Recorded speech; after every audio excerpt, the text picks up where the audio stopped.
여러분, 가을이 오면 코스모스가 피잖아요. 여러분, 그 젊을 때는 그냥 코스모스가 피었구나. 근데 어떠세요?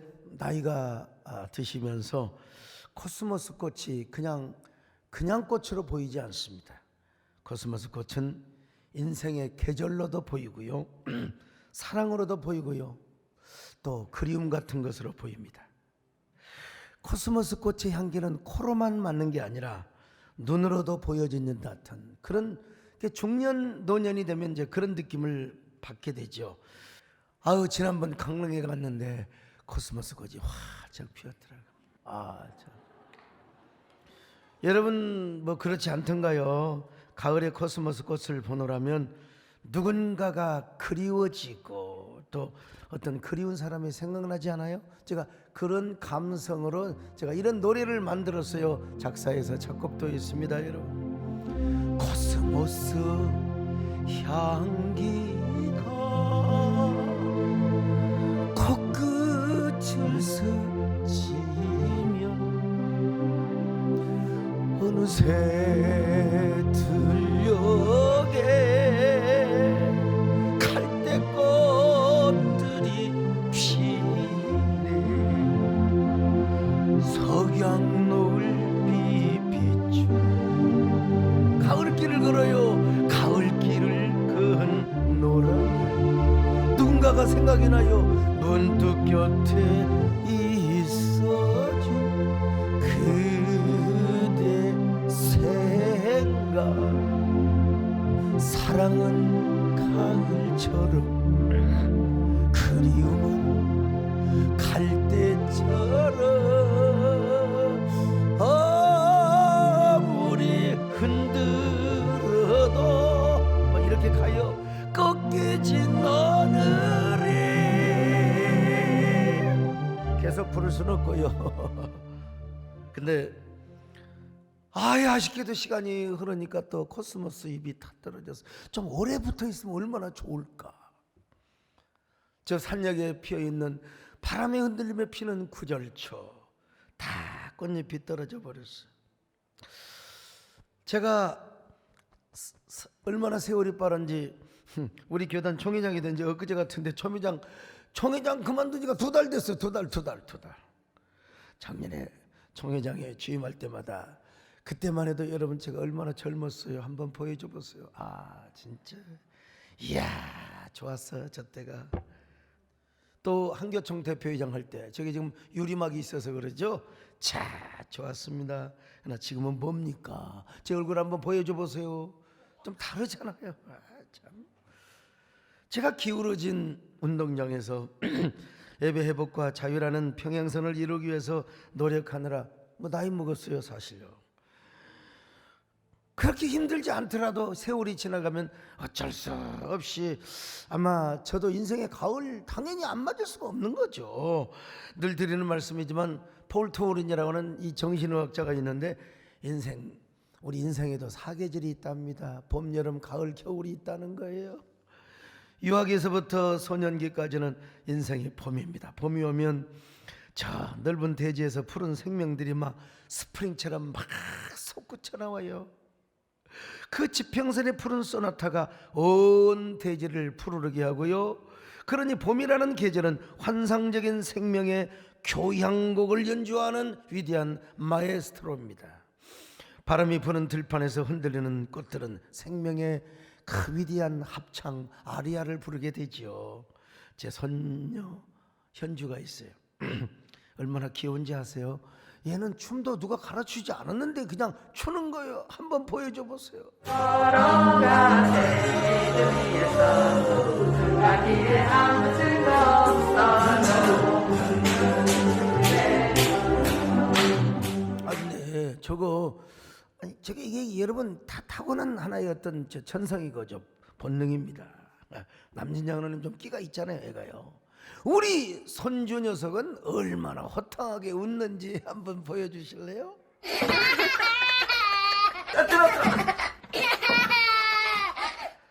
쟤들은요 인생의 봄이 막 시작됩니다. 이제 푸성기가 막 그냥 이제 그 돋아나고 있는 때를 말하는 겁니다. 자, 그런데 저런 그 유아기와 청년기를 지나면요, 왕성하고 싱싱하게 꽃피어나는 장년기, 여름을 맞습니다. 여름은 실록의 계절이요, 온 산과 들녘을 푸르게 만듭니다. 그 누구도 막을 수 없는 이글거리게 타오르는 그 열정, 사랑과 야망. 여러분은 무엇을 선택해? 남자, 사랑과 야망, 갈등하는 시기죠. 근데 여러분, 봄과 여름 사이가 있어요. 봄과 여름 사이, 봄이라고도 할 수도 없고 여름이라고도 할 수 없는, 그게 바로 청년기입니다. 이 봄과 여름 사이에 청춘의 때를 생각하면 참 아름답습니다. 뭐가 두렵던가요? 뭐가 염려가 돼? 봄과 여름 사이에 있었던 여러분의 청춘, 겁없이 뛰어들어도 웃던 어리던 날들 얼마나 그리워요. 저는 그 나이에 백암리에 뛰어들었습니다. 교회를 개척하다가 쫓겨난 어느 누구도 엄두도 내지 못하는 그 동네에 겁없이 저 혼자 뛰어들었습니다. 4년 동안 직사게 고생했습니다. 구두발로 차이고 침뱉음을 당하고 멱살을 잡히고. 근데 지금 생각해보면 그렇게 아름다워요. 다시 그 인생이 온다면 다시 그 길을 걸어갈 수 있을 정도로 참 보람되고요, 얼마나 아름답게 느껴진지는 모릅니다. 제 인생의 가장 아름다웠던 순간, 소생순, 소강석의 가장 소중한 순간이라 이 말입니다. 아름다웠던 순간. 그래서 국민 가수 이선희 선생님, 여러분, 이 청춘이라는 노래 이거 언제 불러도 진짜 아름답습니다. 여러분, 청춘 노래 불러본다. 값없이 뛰어들어도 웃던 어리던 날들, 봄과 여름 사이 어디쯤이었어요. 아, 그 시절 노래 부른다. 좋죠? 청춘 노래 부른다. 아낌없이 태워도 좋던 시절을 본 혼돈과요, 혼돈과 열정 사이 어디쯤이었어요. 청춘 보세요. 눈부신 그날, 우리 배장령님 청춘 생각나지 않으세요?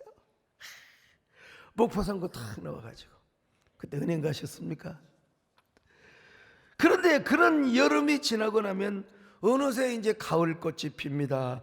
그러나 가을꽃이 피어나고 단풍이 들죠. 이상하게. 그래도 단풍이 좀 오래 좀 있으면 또 얼마나 좋겠습니까? 아, 참. 그 단풍도 잠시 바람이 불면 낙엽이 뛰어 땅에 떨어져 버리고 맙니다. 제 서재에서 번당으로 오는 통로가 있어요. 아유, 나무가 얼마나 자랐는지 제 어디까지 유리창까지 닿아요.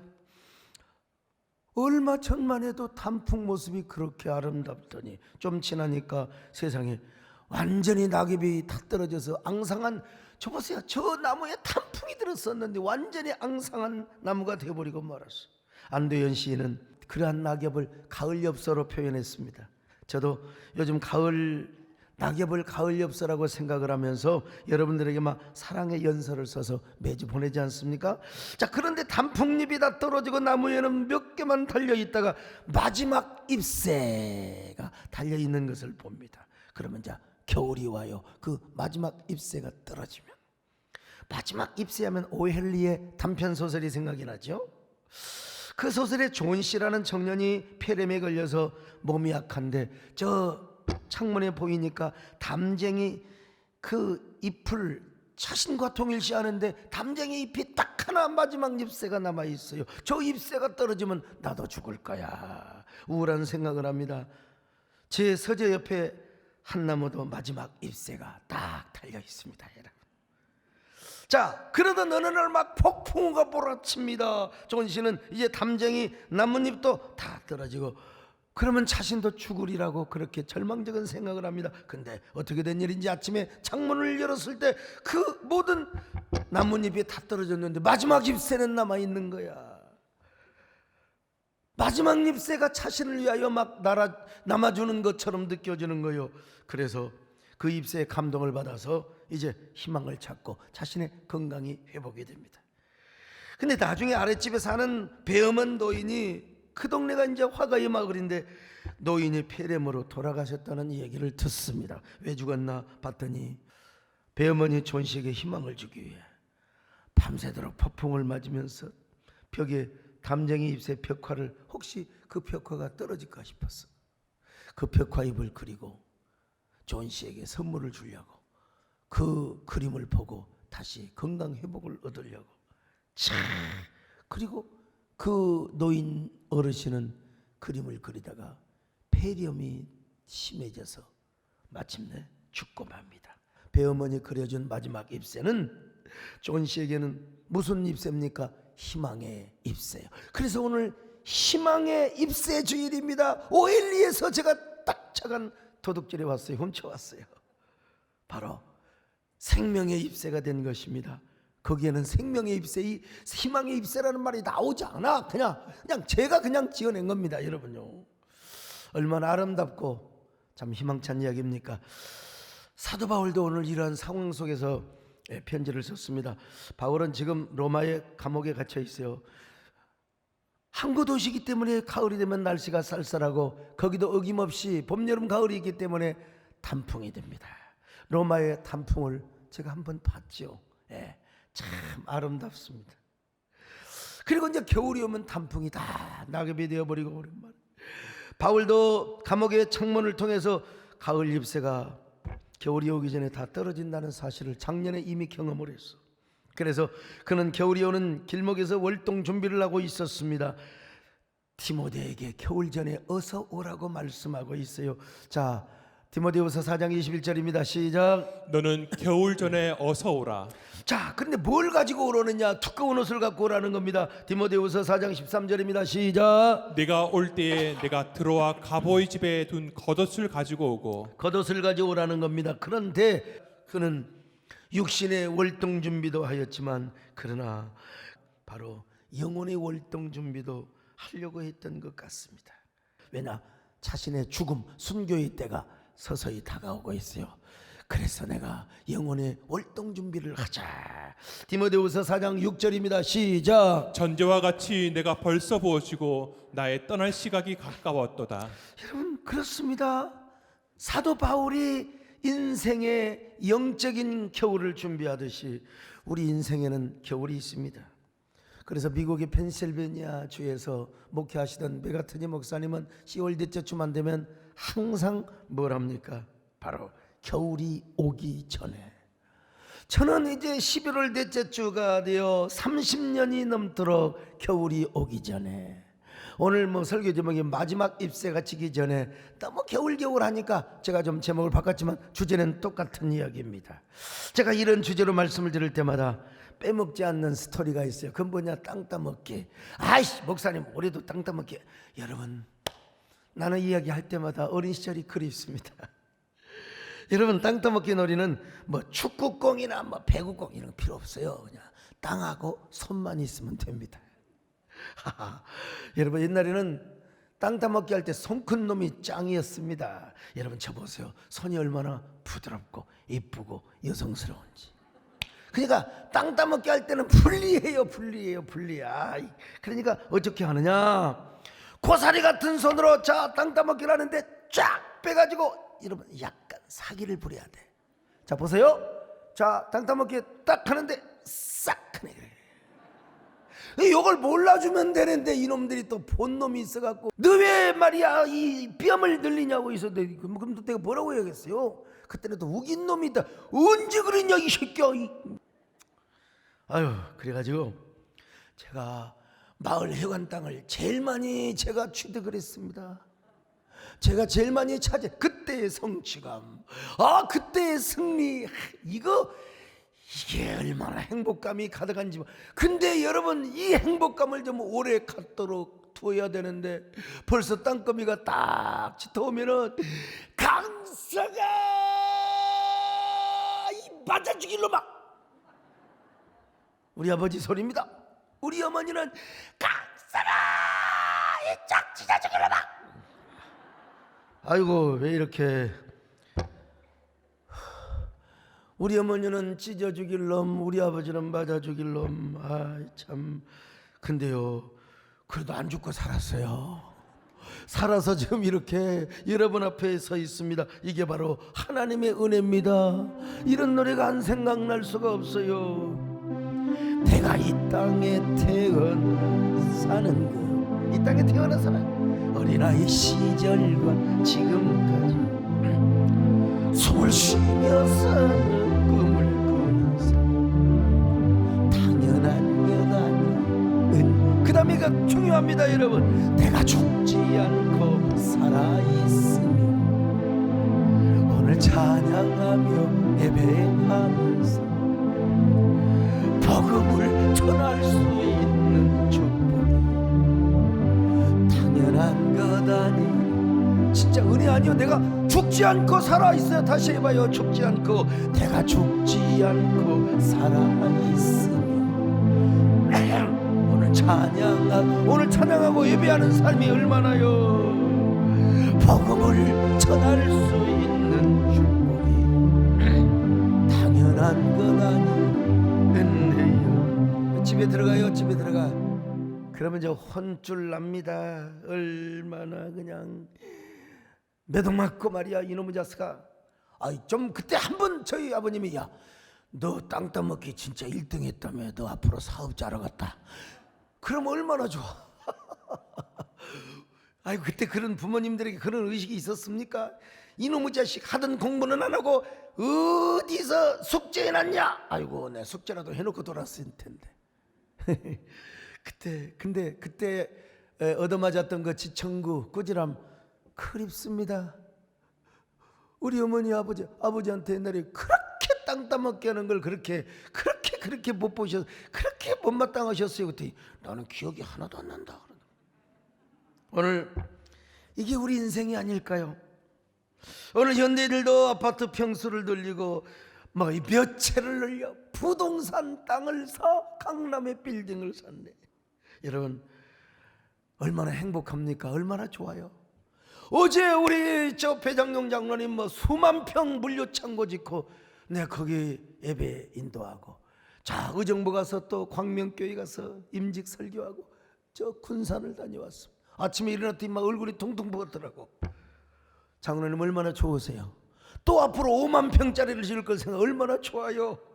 근데 우리는 언젠가 딱 손 털고 주님이 부르시면 여러분 우리가 주님 앞에 가야 되는 때입니다. 여러분 그러나 할 수 있으면 저와 함께 오래오래 사시기를 주의 이름으로 축원합니다. 건강하게.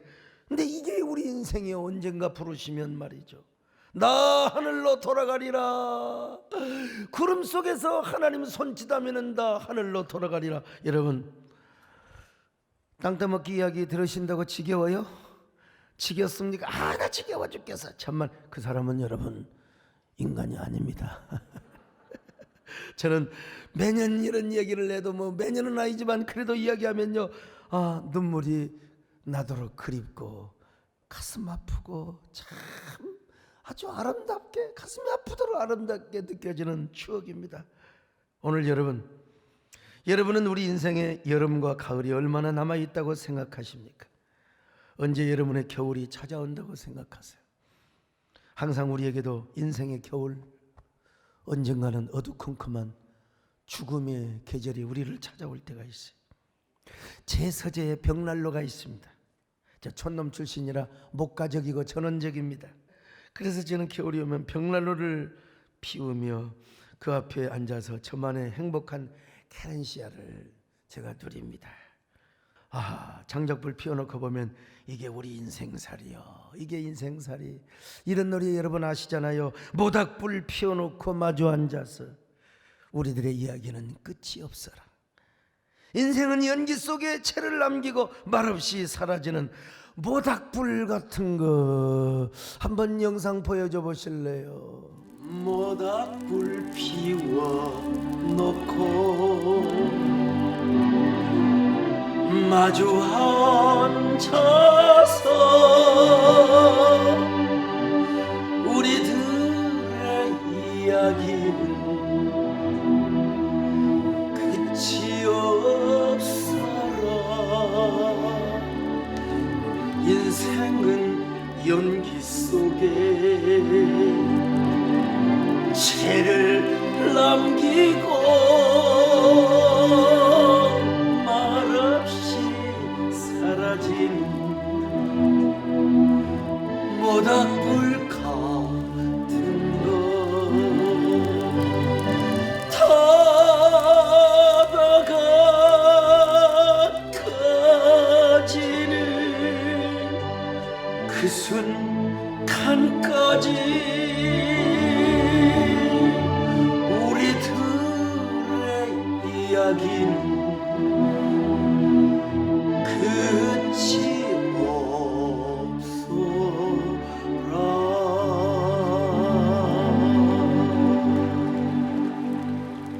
여러분, 저거 지난주 금요일날 철학기도 하고 설교하고 막 통성기도 하고 난 다음에 제가 이거 야 한번 찍어보자. 참 낭만적이죠.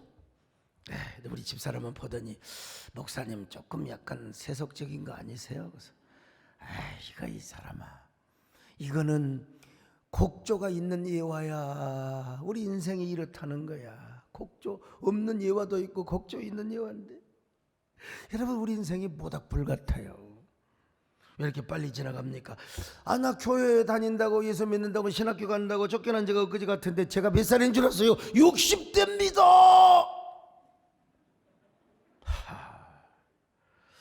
근데 네이버나 다음에서는 아직도 만 59세. 어떻게 후원금 할 수 있는 길이 있으면 내가 좀 하고 싶어요. 59세. 참. 그래도 네이버나 다음에서 얼마나 감사한지 알 수가 없어요. 아무튼 인생의 서사가 이렇게 빨리 지나가는 거예요. 모세는 우리 인생을 날아가는 인생이라고 했습니다. 자, 시편 90편 10절입니다. 시작. 우리의 연수가 70이요 강건하면 80이라도 그 연수의 자랑은 수고와 슬픔뿐이요 신속히 가니 우리가 날아가나이다. 날아갑니다. 날아가요. 우리 김창준 장로님, 비연방의원 삼선 의원을 그때가 제일 전성기였던 것 같지만 날아가 버렸어요. 어이구 참. 아니 어제 저녁 군산에서 군산제일고등학교 26회 졸업생 40주년 기념을 하는데 제가 하도 와서 축사 좀 해달라고 근데 가고 싶었어요. 은근하게 또 사실요. 학교 다닐 때는 깎아머리였는데 세상에 저런 깎아머리가 40년이 지나니까 가을에 텐서리를 다 맞아버렸어요.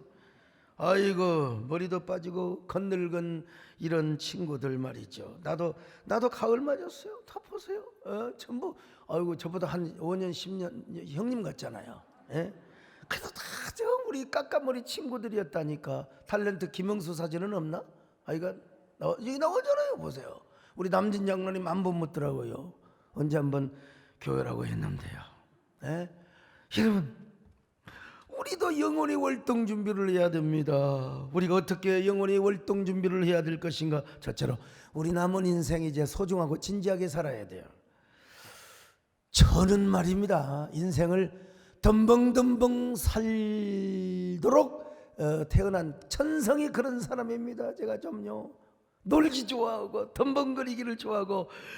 자, 그래서 어린 시절에 소풍을 가면, 제가 어린 시절에 소풍을 가면 그냥 돈 10원 20원 가지고 좀 골라서 사야 되는데, 그 교문 앞에서 그냥 그 아줌마, 그 뻐드렁이 아줌마가 총각 빵 좀 사 그러다 나 총각이라는 소리에 그냥 바로 사버렸어요.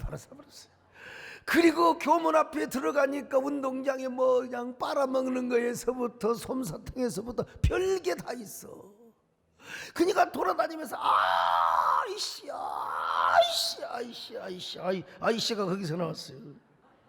전 지금도 그런 때를 생각하며 소중하게 살자, 인생을 좀 진지하게 살자. 아무리 바빠도 내가 여러분 생각하고 진지하게, 요즘 그렇게 사는 것 같이 안 보이세요?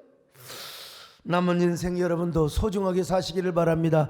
진지하게 사시기를 바랍니다. 몇 년 남았는데 덤벙덤벙 돼서 되겠습니까? 특별히 우리는 화목하며 사랑하며 살아야 됩니다. 살다가 보면 미운 사람도 있죠. 사도 바울도 그랬어요. 사도 바울도 진짜 왼수 같은 사람이 있었습니다. 그가 누구냐? 마가는 다니는데 막 불평해. 무럽다고 불평, 춥다고 불평, 이래서 불평, 저래서 원망. 그래서 사도 바울이 야, 너하고 못 오겠다, 이 선교 이놈의 자식아. 너 가서 집에 밥이나 먹어라. 나 너. 그래서 사도 바울이 잘라버렸어요.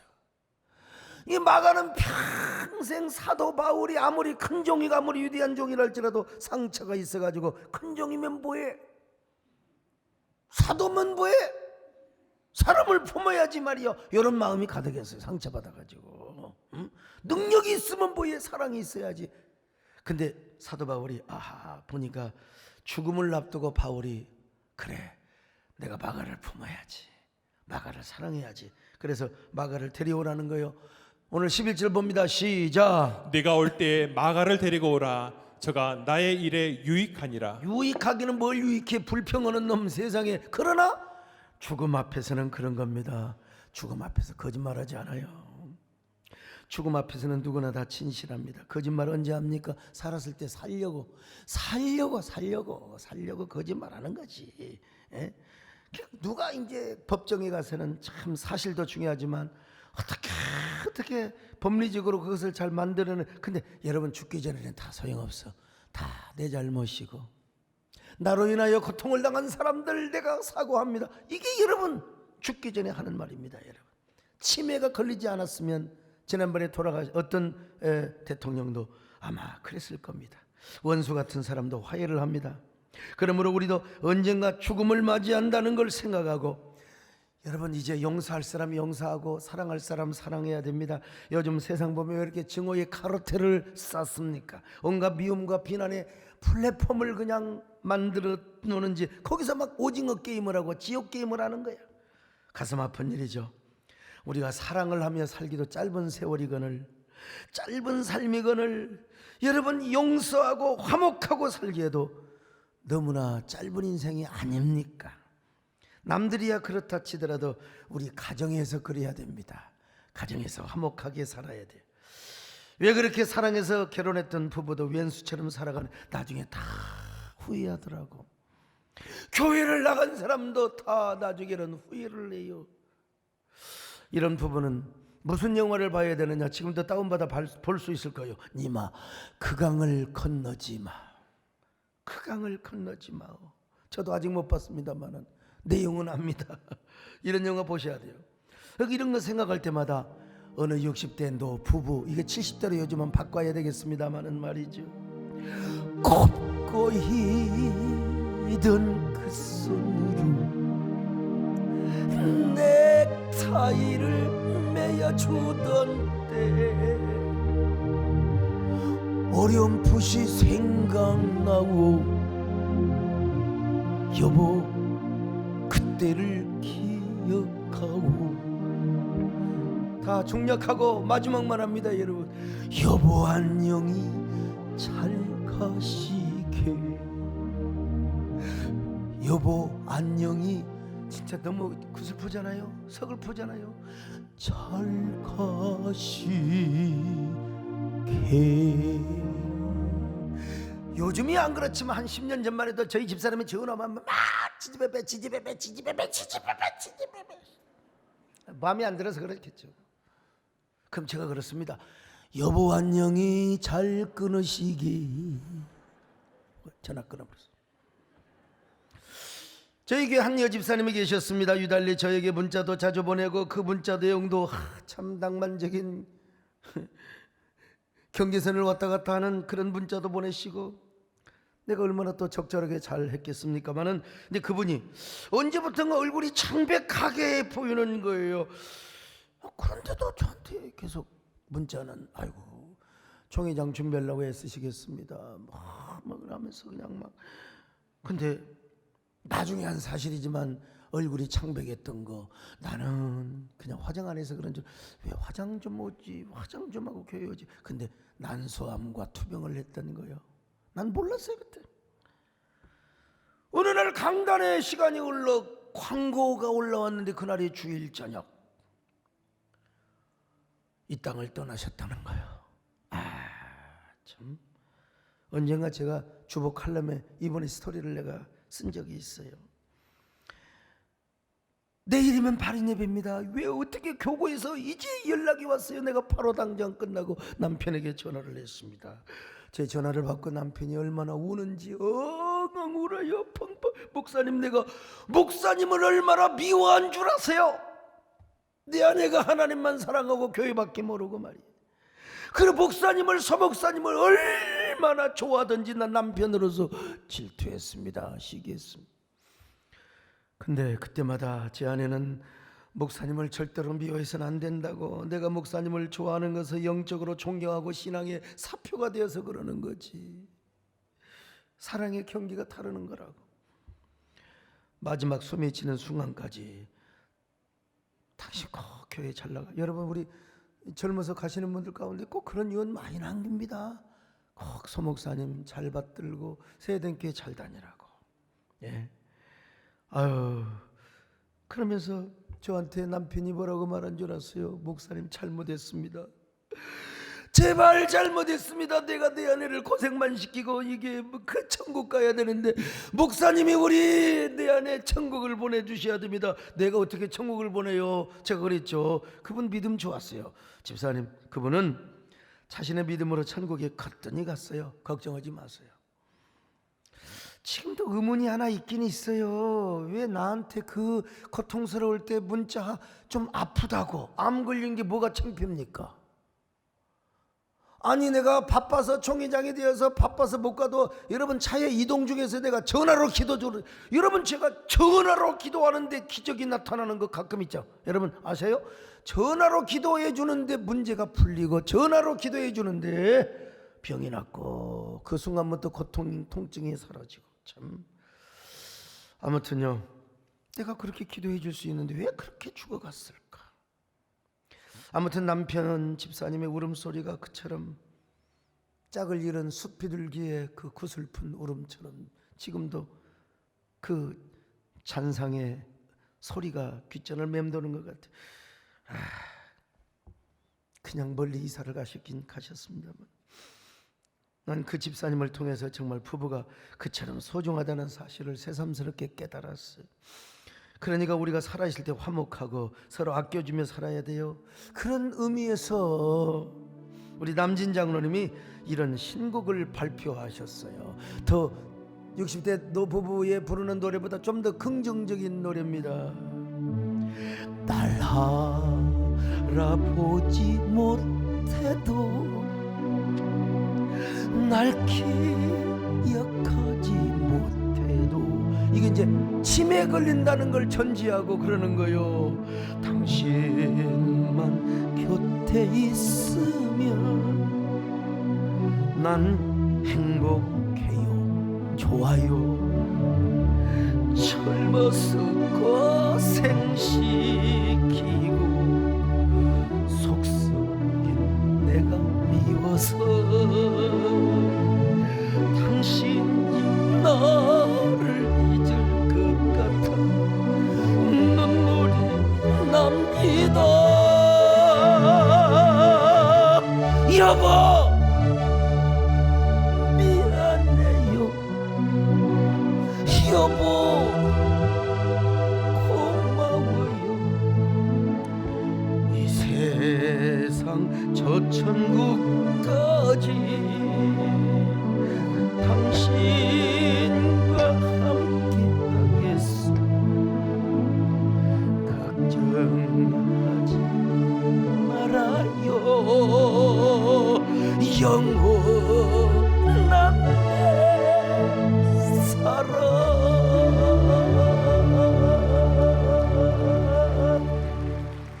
네, 뭐 제가 가수도 아니고 또 이 노래 익힌 지가 얼마 안 되어서 부르긴 불렀는데 조금 뭐 삑사리가 있어도 남진 장로님 할렐루야. 여러분, 이런 노래는 목사님 강단에서 이런 노래 부르냐? 내가 지금 여러분 이렇게 살라고 하는 거예요. 식탁에서 오늘 저녁에 집에 가서 아니면 내일 한 번씩 다 이렇게 부르세요. 유튜브 남진 영원한 내 사랑 하면 딱 뜨거든요. 거기에 좋아요도 딱 눌러주고. 저에게는 좀 두려움이 있어요. 제가 수면제를 자주 먹거든요.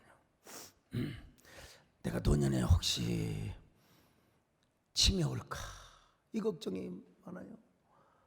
그래서 내가 어제 우리 집사람한테 보내줬어. 이 노래 좀 잘 듣고 나 치매 걸려도 함부로 하지 마라.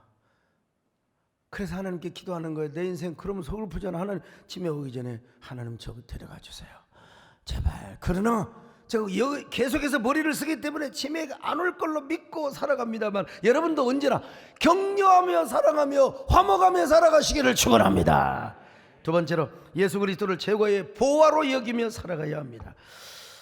전 어릴 때 절에를 많이 다녔어요. 우리 어머니가 불공 드리는 걸 좋아해서. 그래서 고전 읽기도 불교 성전을 선택했어요. 근데 나중에 깨달았어요. 나의 죄, 우리의 영원한 죽음을 해결해 줄 수 있는 분은 누구냐? 예수 그리스도. 십자가를 통해서 해결했다. 그러니까 이분이 우리의 영원한 부하입니다. 모세는 애굽의 모든 부귀와 영화를 다 누릴 수 있었던 사람이요, 아니 어쩌면 유세비우스가 말한 대로 애굽의 왕이 될 수 있었던 사람입니다. 그러나 모세는 그 모든 애굽의 보화와 영화와 권력을 포기했습니다. 예수 그리스도를 애굽의 모든 보화보다 귀한 존재로 여겨서 얼마나 기가 막힙니까? 자, 히브리서 11장 26절입니다. 시작. 그리스도를 위하여 받는 수모를 애굽의 모든 보화보다 더 큰 재물로 여겼으니 이는 상 주심을 바라봅니다. 여러분, 주 예수보다도 귀한 것은 없다고 고백을 했던 모세, 한번 생각해 보세요. 주 예수보다 더 귀한 것은 없네.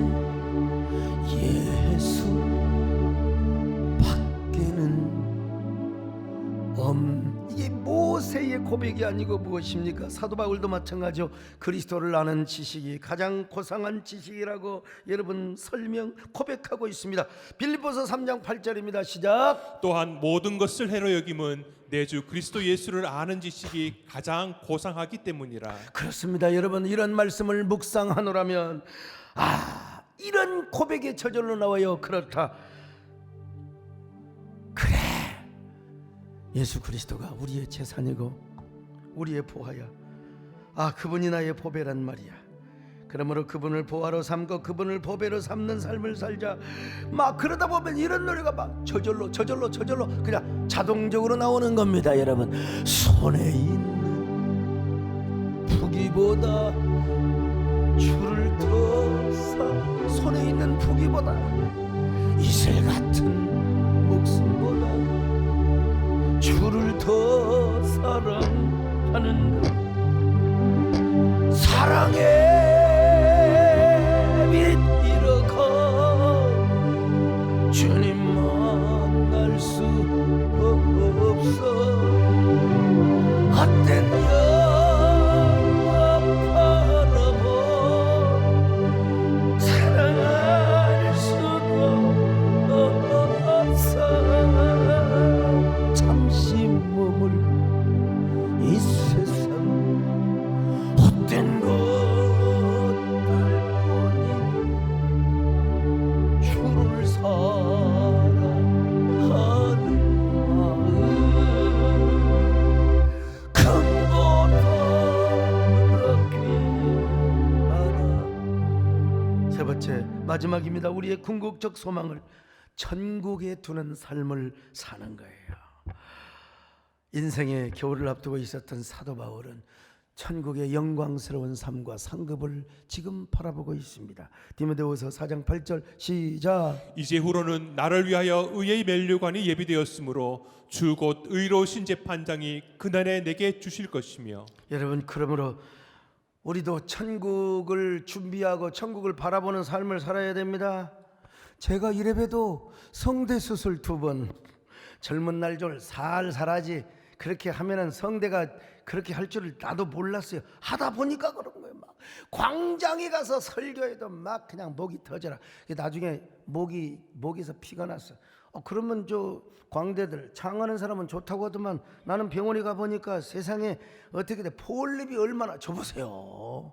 여자들 자궁에 물혹 생기는 것처럼 저렇게 생겨버렸으니 저래 가지고 어떻게 여러분 할렐루야. 그러니까 성도들이 듣기 얼마나. 그래서 이제 저걸 레이저로 잘라낸 겁니다. 그러면 절대로 2주 동안 말하면 안 돼요. 근데 제가 말 안 하지요, 제가. 근데 저녁이 되면 이놈의 목사가 천상 목사 팔자야. 아유, 가지고 할렐루야, 오늘 좋은 날입니다. 할렐루야. 그리고 집사람이 일어나다가 집사람이 옆에 침대에서 막 그냥 저를 깨워요. 하나님은 살아계십니다. 공의로우신 분입니다. 할렐루야. 내가 막 그러는 거예요. 그러면 막 집사람이 막 얼굴을 치고 막 쥐디를 치고 그냥 막. 그럼 내가 일어나서 왜 때려요, 이자야, 여자야, 옆에 막 그냥. 근데 보니까 목사님 성대 수술했잖아. I know, yes, okay. 참. 그래도 저 성대 수술하다가 막 꿈에 말해버리면, 저녁에 말해버리면 터져버리거든. 나는 터지진 않았어요. 여러분, 제가 얼마나 사명감에 가득하면 그렇겠습니까? 천국이 없다면 그럴 수가 없죠. 여러분, 제가 운동신경이 없는 사람입니까? 제가 운동을 얼마나 잘하는데요. 목사가 되지 않았으면 저는 아마 이 시간 어디요, 저 한성 CC에서 내가 지금 골프채를 휘두르고 있을 겁니다. 내가 사망의 음침한 골짜기에 다닐지라도 내가 두려워하지 않을 것은 주의 막대기와 지팡이가 나를 안위하시나이다.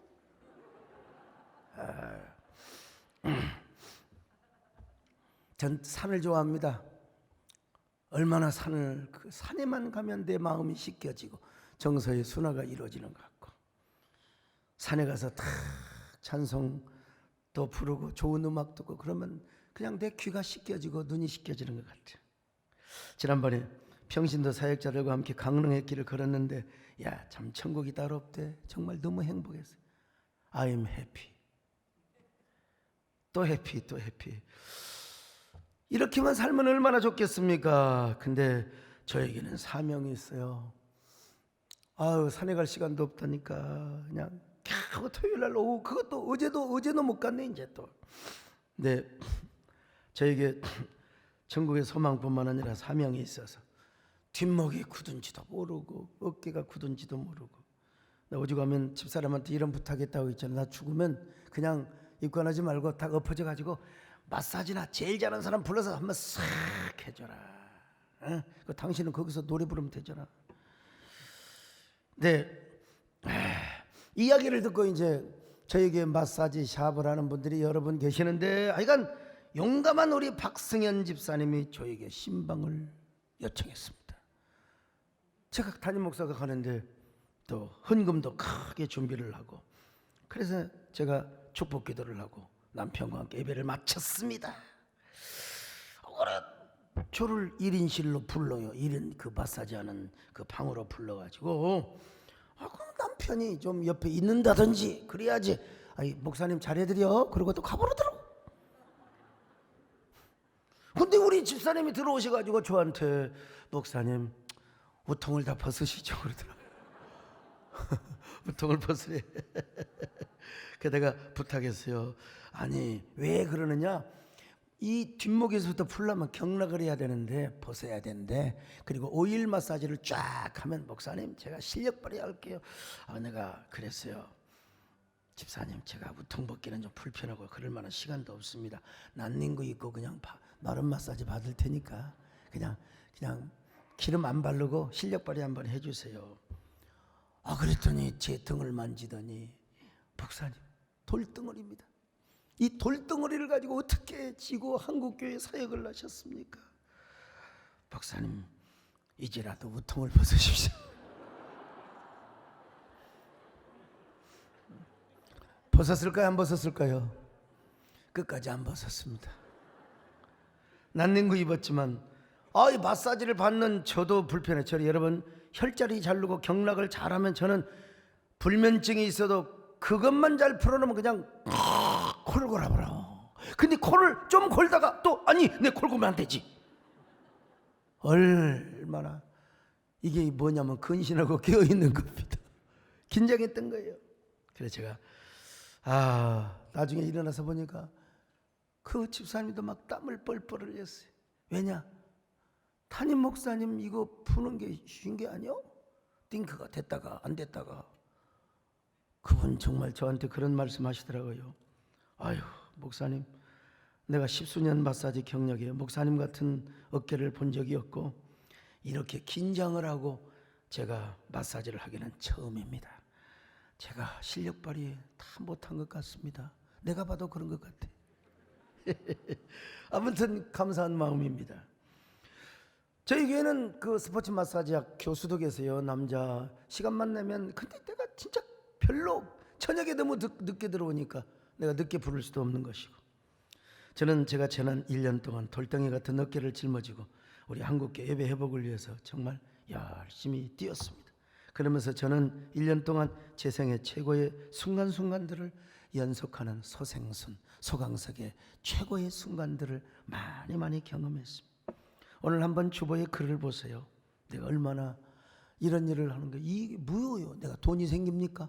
그렇다고 무슨 소강석이 잘한다고 뭐 명예가 생깁니까? 교권이 생깁니까? 나는 하나님을 바라보고 천국을 바라보며 천국 소망, 천국 상급을 쌓으려고 그런 일을 하는 겁니다. 언젠가 존 씨가 본 마지막 입새 날이 저에게도 올 것입니다. 그렇지만 마지막 입새가 됐다 할지라도 그 마지막 입새마저도 저는 많은 사람들에게 희망의 입새가 되고 저 생명의 입새가 되고 싶은 마음 가득합니다. 천국 복음이 기록된 마지막 입새가 되어 바람이 불면 이리 날리고 저리 날리는 춤을 추는 희망의 입새, 그리고 뭐라고 할까요? 생명의 입새. 저는 어제 저녁 제가 나온 군산철거학교 26기 동창회에 가서 축사 중에 이런 말을 했어요. 우리도 가을을 맞는다. 언젠가 겨울이 온다. 우리 천국에서 함께 살자. 한번 보여주세요. 하나님을 만나고요. 어떻게 하다 보니까 이렇게 목사까지 되었습니다. 이 세상에 영원한 것은 하나도 없는 것 같습니다.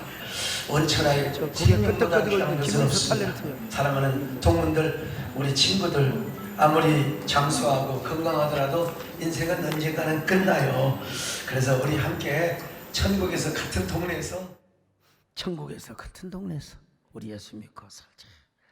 여러분, 우리는 이 땅에 사는 순례자입니다. 언젠가 돌아갈 곳이 있습니다. 돌아갈 곳. 여러분 다 우리 백훈기 시장님 참 방역하느라 했었는데 요즘도 바쁘시나 봐요. 우리 사모님 손수자 집사님 계속 나오십니다. 뭐 시장도 우리 여기 목사도 대통령도 다 언젠가 돌아갈 때가 있습니다. 마지막 입새가 돼요.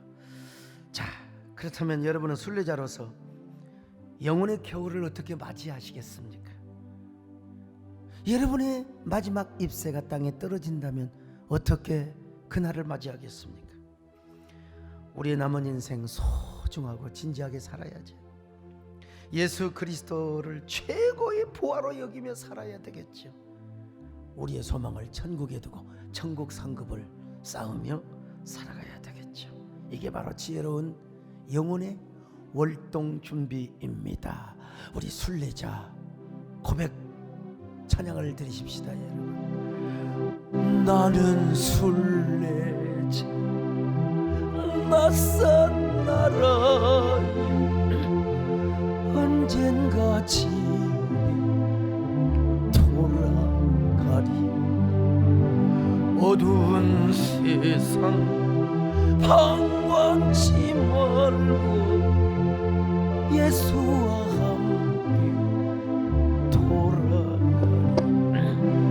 나는 순례자 돌아가리. 날 기다리는 밝은 곳에 곧 돌아가리. 기쁨의 나라 예수와 가슴에 손을 얹고 예수와 함께 둘이 살리. 하나님, 이 땅에 우리가 순례자의 삶을 삽니다. 순례자는 이 땅에서 영원히 사는 것이 아닙니다. 겨울이 오는 길목에서 영원히 월동 준비도 잘할 수 있는 순례자 되게 하여 주옵소서. 나는 누구입니까? 여러분 진정한 순례자의 삶을 살아가고 있습니까?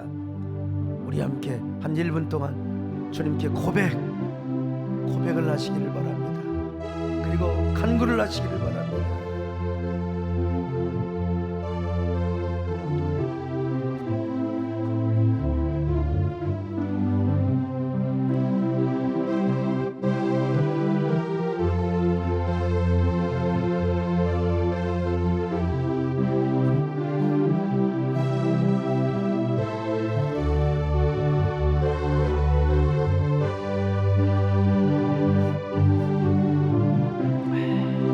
하나님, 순례자의 삶을 바로 살게 하여 주옵소서.